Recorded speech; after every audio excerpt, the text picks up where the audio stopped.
我老公看中医把人家老中医整疯了，人家说他痞湿痞寒，他说他只是屁多屁臭。是这样的，大胖媳妇平时吧，她不看中医，她甚至都不看任何医，她就活的吧无比的健康快乐。但是呢，她有个外国朋友在一个中医馆办了一张卡，最近要回国，就病没看完呢，人走了，就把剩这2200块钱的中医卡给了大胖媳妇。大胖媳妇手拿着这个中医卡，就实在是不忍心浪费，问我要不然就去看看病，万一有呢？结果大胖媳妇就去了，这是她第一次真正的中医问诊，她完全不了解情况。然后这医生给她把完脉，就开始慢慢问各种问题，很多问题。你最近吃饭香不香啊？饭 rice 香不香？大胖媳妇看了我一眼，跟医生说：盖饭香，炒饭香，黄焖鸡米饭香，有点菜汤都香，纯大米饭的话不香。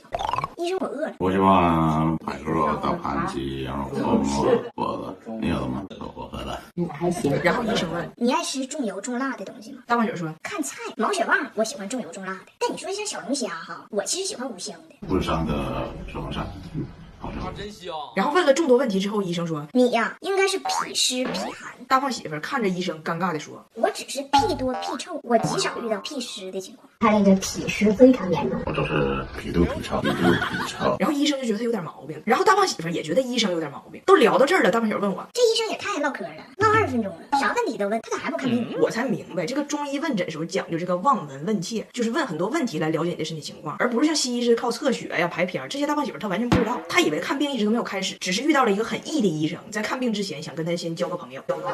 我说你仔细思考医生说的话，严谨一点，别瞎回答，这都是诊断你的依据，好好回复，明白没？他说啊，都看着病了，好好。然后医生最后一个问题，对了，你那个大便容易成型吗？大胖媳妇看看我，又看看医生，思考了很久，容易成型吗？那玩意儿我也没捏过呀，我也没捏过呀。然后医生给他开了一次针灸，原来他对针灸也是有一些误解的，他以为针灸扎进去就完事儿了，但是那医生每隔一小会儿就会过来转一转他的针，这是人家的手法。但大胖媳妇以为这个医生他就是多动症，没事就过来鼓捣一下这个针，人家医生搁那儿拧针呢，他告医生别玩，别玩啊！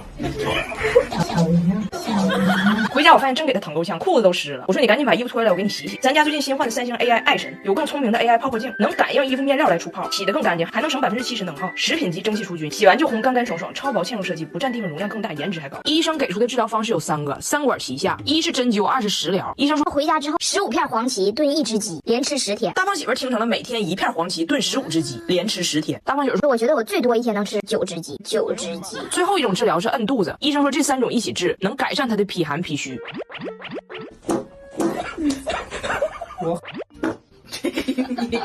我控制不了，脾多脾臭，我意思。俺家拿铁生病了，发烧了。你发烧啊？哎呀妈，孩子发烧给我愁坏了，因为我家所有人的退烧方式都不一样。比如我老公直接把拿铁放冰水里，退烧求解冰镇拿铁。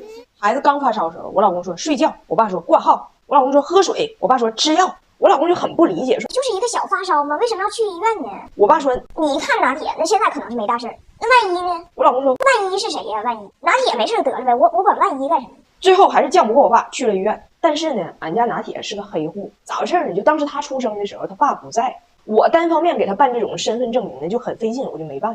所以一到医院呢，查无此人。人家问患者姓名，我爸说拿铁。人家问啥拿铁？我爸说张拿铁，应该是。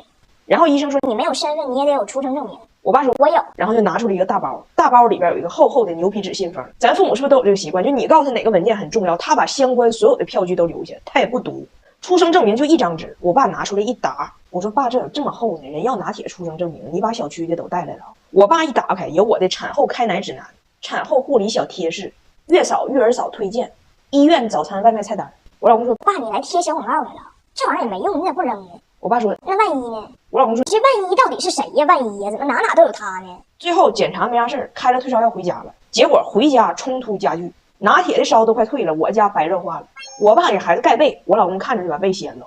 我爸一直关窗户，我老公一直开了。我爸关了他开开，我爸关了他开开。他俩之间窗户的开关就象征着中西方降温文化的壁垒 ，just 壁垒。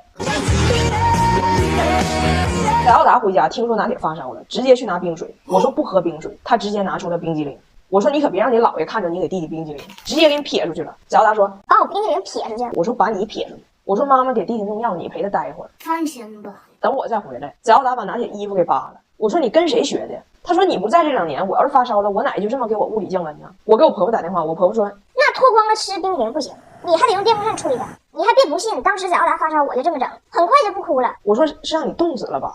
我婆婆虽然虎，但是她远虎害不了近铁，防不胜防的是我老公。让爸爸睡觉，好吗？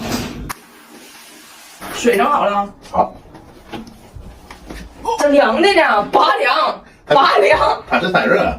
你有毛病吗？拔凉的水，这是不对呀、说啥都不好使了。这爷俩就高低要冰镇拿铁。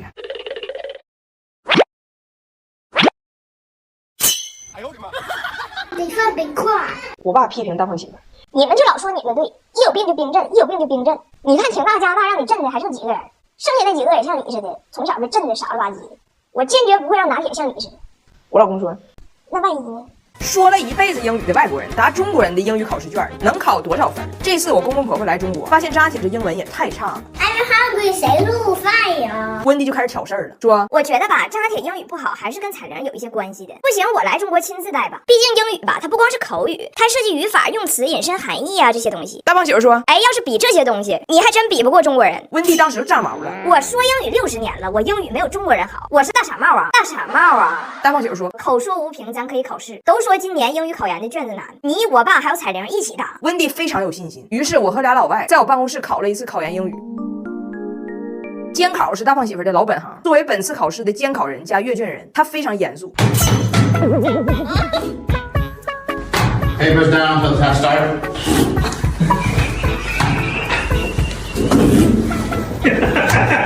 然后我们就开始答了。说实话，这卷子真挺难，但我毕竟经历过应试教育的锤炼，我还能对付。我公公婆婆就不一样了，首先完形填空就给干懵了，因为他俩从来就没见过完形填空这个东西。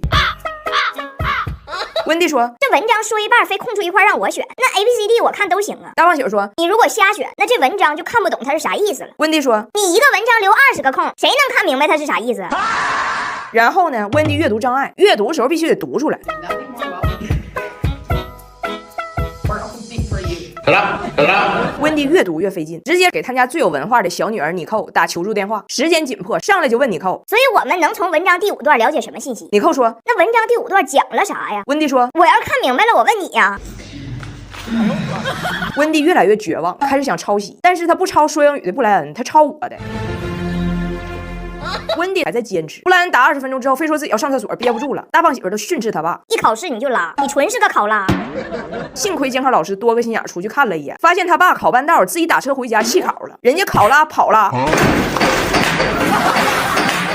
当时看他俩那样，我就知道我第一应该是稳了。第一可不是白得的，我们考试也是有奖品的。第1名的奖品我早就挑好了，就是我一直在用的修丽可色修精华里边的特研褪红配方，先观肌肤红敏总开关，再抑制7大泛红因子，什么泛红它都管得了，超1000人褪红测试认证的效果，爱泛红的敏肌1瓶它就够了。经过阅卷老师的仔细批阅，分出来了，温蒂19分，布莱恩32分，我以71分的成绩夺冠，我挺震惊。我说那温蒂怎么能比考拉低呢？考拉都没考完呢。大胖媳妇说，我妈也真是个大傻帽，时间不够了，蒙阅读理解是按照 ABCD 蒙的。 B C D A 0。